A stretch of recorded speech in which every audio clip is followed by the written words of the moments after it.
Looking at reviews before heading off on Seabourn Venture, one of the new expedition ships from the ultra-luxury Seabourn line, I was concerned when I saw recent reviews calling it disappointing, saying it had unappealing food, the entertainment was abysmal, and the decor felt downscale versus other Seabourn ships.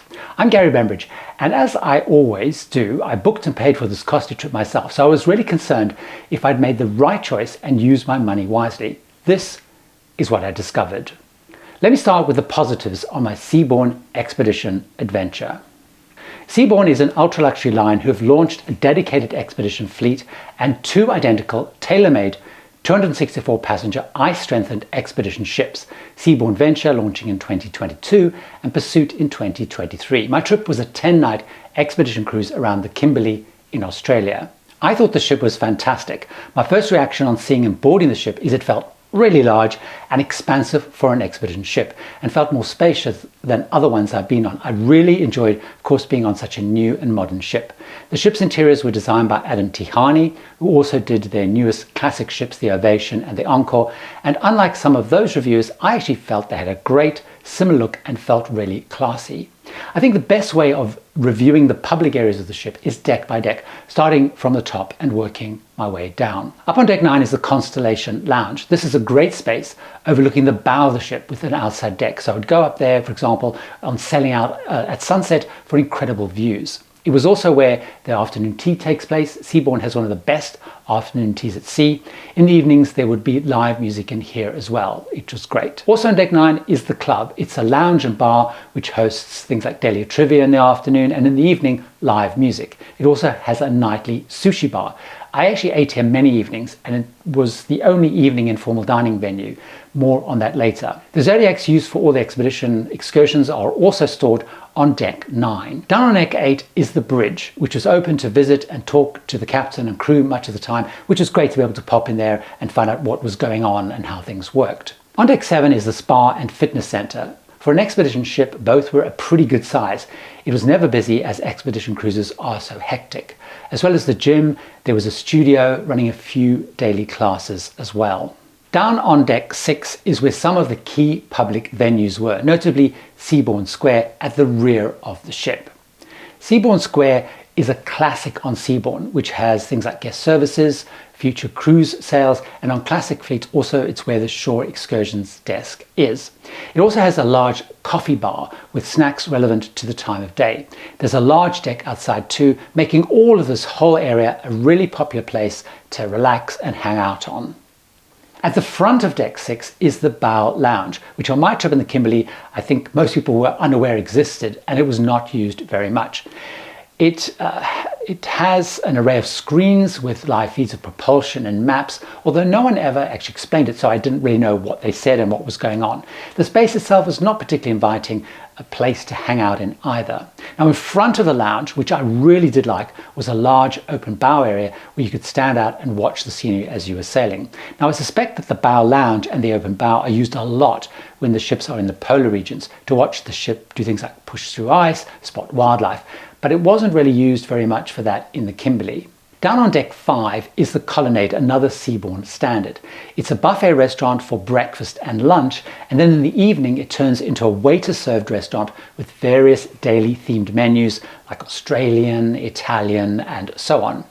Now I ate here a couple of times in the evenings because it wasn't that busy and I could get in and out much faster than in the main restaurant, which I quite liked. None of the dining venues, by the way, require reservations at all. Outside the Colonnade is the patio with a bar and an infinity pool. This was a very popular space in the Kimberley because of course it was warm, it was a great place to hang out both day and night. It was a great space. Also on deck 5 is another Seabourn standard, the guest laundry. They only had one on board and it was always really busy. Down on deck 4 are also then many of the busiest public venues. This includes the restaurant, which is the main dining room with open seated dining, which is open every day for breakfast, which was really quiet. I was often the only person in there, and then it was open for dinner. It opened for lunch on sea days as well.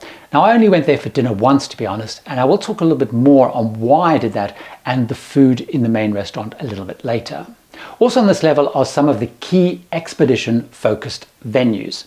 First of those is the Expedition Lounge, which has a bar, which is open certainly in the early evenings. It's a really great looking venue. They've got a little fake fireplace there. And this is where passengers would often wait before being called to go on the different Zodiac expeditions, hang out there in the evenings before and after the briefings. Just off the Expedition Lounge is the Discovery Center, where all the briefings and the talks took place during the course of the expedition cruise. It can seat all passengers and only has a really kind of narrow stage because it's suitable for talks, not for shows. The shop, by the way, is within the Expedition Lounge and was on the small side, selling kind of the essential Seabourn branded merchandise, some clothes, watches and jewelry, the kind of standard cruise stuff. Tucked away behind the Discovery Center was the studio, with computer equipment loaded with various photo editing packages. I suspect most people had no idea it was there and had never saw anybody use it ever.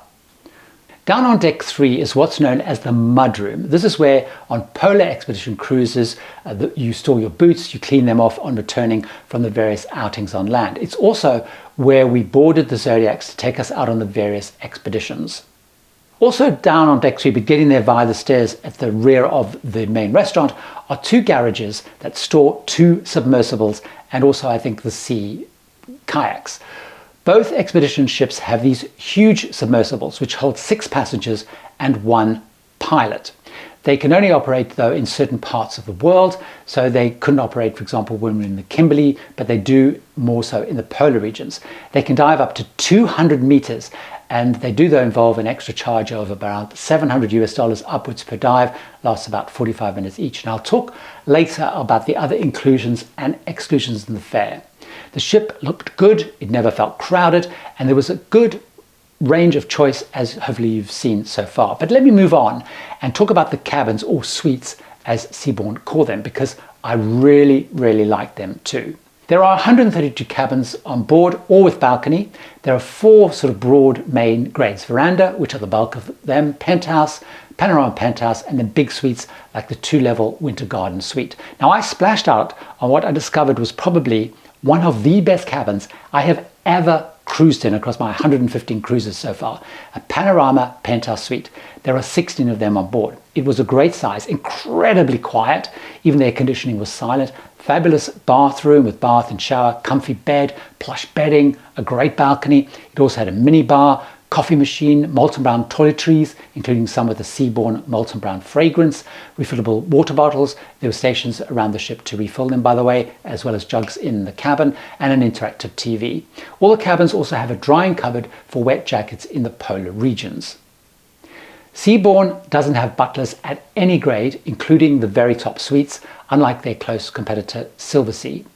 But I did have 2 cabin stewards, one of which did quite a few of the tasks that a butler does, like keeping the minibar stocked, sorting out my laundry, that kind of stuff. But to sort out the arrangements, you had to then use the people in Seabourn Square.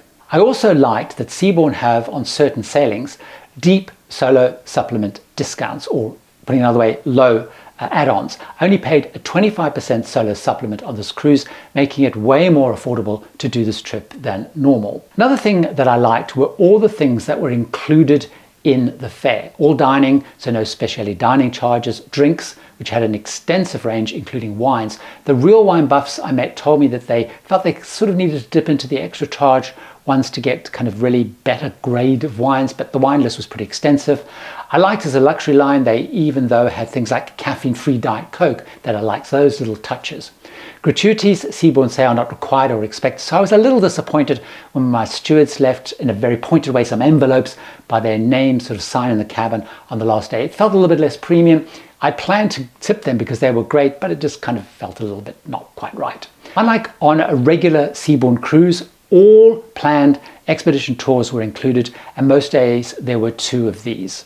Now on this cruise there were some add-on trips, like a helicopter ride in Hunter River to the Mitchell Falls that cost just under $800 US, a 1940s Mallard seaplane ride in Kiri Bay which cost around $300. Obviously on polar regions you don't have the submersibles. Basic Wi-Fi is included, but to get streaming required buying a package, and being Starlink though, it meant I could even upload and download videos. When I'm on trips like this, I post exclusive add-on behind the scenes video updates for my patrons and channel members, and I was able to post 5 on this trip because of the streaming Wi-Fi. By the way, if that appeals to you, as patrons also get ad-free early release of my regular videos and other perks, you can actually find out more at patreon.com/tipsfortravelers or join button below any of my YouTube videos. In terms of other exclusions, there were some upsells related to drink, including a champagne tasting for $125 per person, a Macallan whiskey tasting at $250 per person, and a chef dinner wine pairing for $195 per person. They even throw in photos and a video of the trip on these expedition cruises. More on that shortly. There are two more things I like that I do want to talk about before I talk about the less good things. First of all, being an expedition trip meant the ship never docked, other than for embarkation and disembarkation. So as passengers, we had to climb on and off zodiacs, which require pretty good mobility. Now, there was a wheelchair passenger on the cruise, and I really liked that Seabourn made an effort to try and take him out on dedicated zodiac rides in some of the places we called if the seas were kind of calm. They even brought him to a final day drinks on the beach, so I like that extra touch they went to. I liked the informal dress code, although it was officially elegant casual at night, requesting no jeans. Being an expedition trip, they allowed a much more relaxed interpretation of the usual code. Next, I want to talk about what I think they did that kind of matched their luxury expedition cruise competition before getting to things that didn't quite work. The expedition cruise format was the same as on Silversea and Ponant ones that I've been on. There was nothing unique or different here. Most days we would visit two locations, one in the morning and one in the afternoon, interspersed with various talks. In the evening, there would be a recap of that day's highlights and briefing for the next day. All expeditions went out on zodiacs with between 10 and 14 people on each one. We were divided into 6 color groups of around about 40 people per group. 3 groups would be out at any one time. They would return and the next 3 would then go out. To make it fair, the order the color groups went out would rotate. So if you went first, then you would go last next time, and so on. There was a mixture of wet and dry landings and zodiac only rides based on the site. A wet landing, by the way, is where you have to step off the zodiac into the water. So here in the Kimberley, we had to wear waterproof sandals. Obviously, when in the polar regions, you wear boots. Unlike Silversea, one disappointment was Seabourn gave us a branded beach tote bag, not a rucksack. Now, because you need to have your hands free for getting on and off the zodiac, a rucksack would have been a much better kind of add-on to have. Now, I had overall a positive view about the expedition team, and I felt they were good, though in my mind they were still slightly pipped by those I've had on the 3 Silversea expeditions and the one Ponant that I've been on so far. The team was 14 plus a photographer and a videographer, which is a little bit smaller than on the others I've been on, but not substantially so. They were definitely enthusiastic, they were passionate about the region, though personally I would like there to have been at least perhaps one Indigenous Aboriginal member, because the Aborigines are so integral to the history and the story of the region. Now, while they had huge knowledge, I did find some inconsistency in their stories and information at times. I first noticed it when I was out on a morning and afternoon zodiac in the same location.